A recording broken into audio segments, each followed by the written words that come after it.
ಪ್ರದೇಶ್ ಕಾಂಗ್ರೆಸ್ ಸಮಿತಿಯ ವತಿಯಿಂದ ಇವತ್ತು ಏನು ಮನೆಯವ್ರಿಗ ಅವನ ಅನ್ಯಾಯ ಮಾಡಿ ಹೊಸ ಇದನ್ನ ಏನು ತಗೊಂಡ್ಬಂದಿದ್ದಾರೆ, ಅದು ಗ್ರಾಮೀಣ ಅಭಿವೃದ್ಧಿಯನ್ನ ಕೆಳಮಟ್ಟಕ್ಕೆ ಇಟ್ಕೊಂಡು ಹೋಗುವಂತದ್ದು ಸಮಸ್ಯೆಯನ್ನ ಜಾಸ್ತಿ ಮಾಡಿದ್ದಾರೆ. ಕೇಂದ್ರ ಸರ್ಕಾರ ಈ ದಿನ ಇವತ್ತು ಈ ಕಾಯ್ದೆ ಏನ್ ತಂದಿದ್ದಾರೆ, ಹೊಸ ಕಾಯ್ದೆ, ಅದು ಬಹಳ ನಾಚಿಕೆಗೇಡಿನ ಕಾಯ್ದೆ.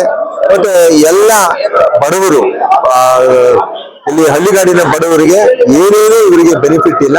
ಯಾಕೆ ಅಂತಂದ್ರೆ 60% ರಾಜ್ಯ ಸರ್ಕಾರ ಭರಿಸ್ಬೇಕು, 40% ಕೇಂದ್ರ ಸರ್ಕಾರ ಭರಿಸ್ಬೇಕು ಅಂತಕ್ಕಂಥದ್ದು.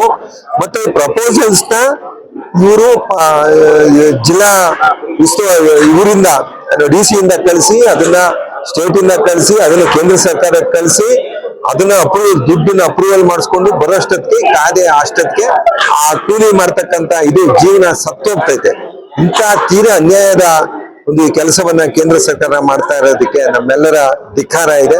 ಇದು ಯಾವತ್ತೂ ಮಹಾತ್ಮ ಗಾಂಧೀಜಿ ಕಂಡ್ರೆ ಇವರು ಆಗಲ್ಲ ಅನ್ನೋದು ಇದು ಒಂದು ಸ್ಪಷ್ಟ ಉದಾಹರಣೆಯನ್ನ ಕೊಟ್ಟಿದ್ದಾರೆ. ಇದನ್ನ ನಾವು ಎಲ್ಲರೂ ಖಂಡಿಸ್ತೇವೆ. ಎಲೆಕ್ಷನ್ ಬರ್ತಾ ಇದೆ, ಹೆಣ್ಮಕ್ಳಿಗೆ 50% ಕೊಟ್ಟಿದ್ದಾರೆ. ಲೋಕಲ್ ಬಾಡೀಸ್ ಎಲ್ಲ 50%. ಇವತ್ತು ಮಹಾನಗರ ಪಾಲಿಕೆ ಎಲೆಕ್ಷನ್ಸ್ ಚುನಾವಣೆ ಬರ್ತಾ ಇದೆ, ಮತ್ತೆ ಜಿಲ್ಲಾ ಪಂಚಾಯತಿ, ತಾಲೂಕು ಪಂಚಾಯತಿ ಚುನಾವಣೆಗಳಲ್ಲಿ ಇದು 50% ಮಹಿಳೆಯರಿಗೆ ಆದ್ಯತೆ ಕೊಡ್ಲೇಬೇಕು ಅಂತಕ್ಕಂತ ಏನು ಒಂದು ರಾಜೀವ್ ಗಾಂಧಿಯವರ ಯೋಜನೆ ಇತ್ತು, ರಾಜೀವ್ ಗಾಂಧಿಯವರ ಕನಸಿತ್ತು. ಅದನ್ನ ಅನುಷ್ಠಾನಕ್ಕೆ ಇವತ್ತು ನಮ್ಮ ರಾಜ್ಯ ಸರ್ಕಾರ ತಂದಿದೆ.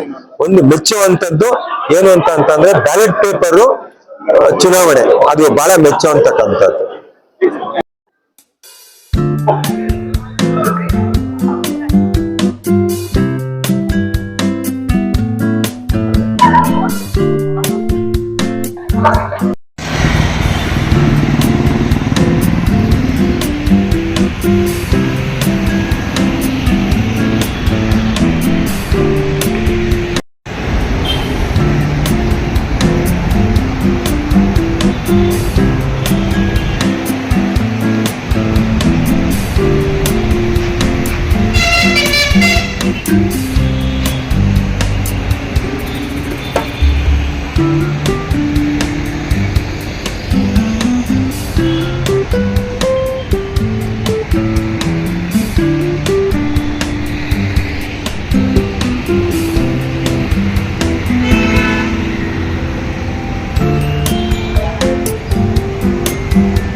Okay.